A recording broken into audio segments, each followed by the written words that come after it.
I've amended this proposal in two ways to better align with community concerns and priorities. The two minor changes are the senior exemption is no longer tied to the high school.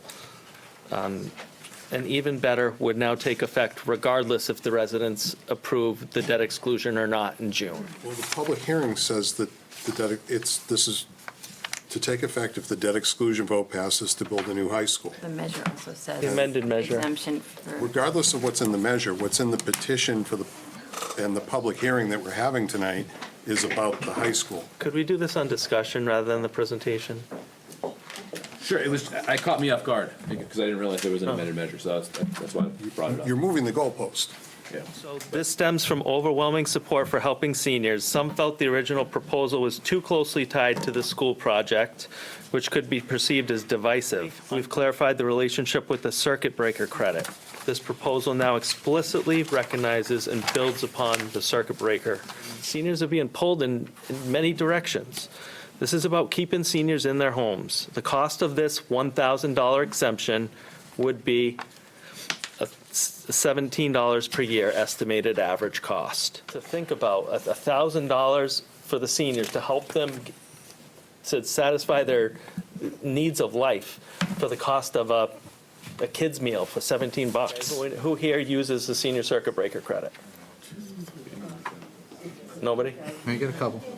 Okay, you got a couple. But you got to use that first or you don't get this. The circuit breaker does not apply to the majority of people who live in this town, mainly because of assets. Have you thought about anything else for seniors? For example, in Rhode Island, there are some of the towns there. At 65, taxes are frozen for seniors. So whatever they're paying at 65, that's what they pay for the rest of their lives if they're in town. So I thought we were coming to talk about $1,000 if the high school passes to help reduce the cost of the seniors.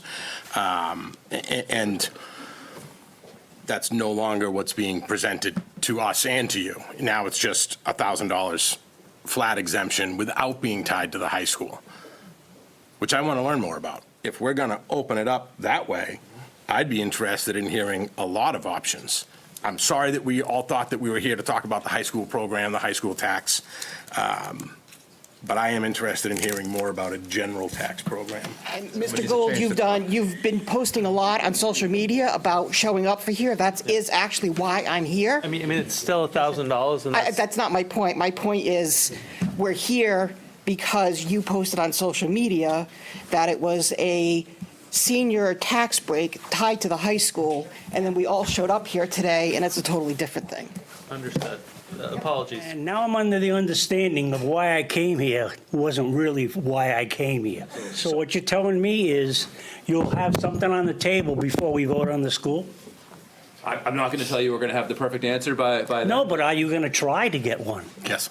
Yes. Okay, thank you. I can't promise you that anything will happen before the vote. Speaking for myself, I don't think that's realistic to promise that.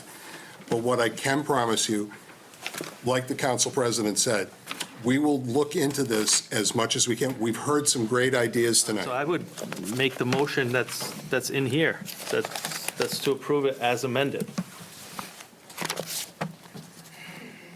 Does anybody want to second the motion to approve it tonight? I don't hear a second.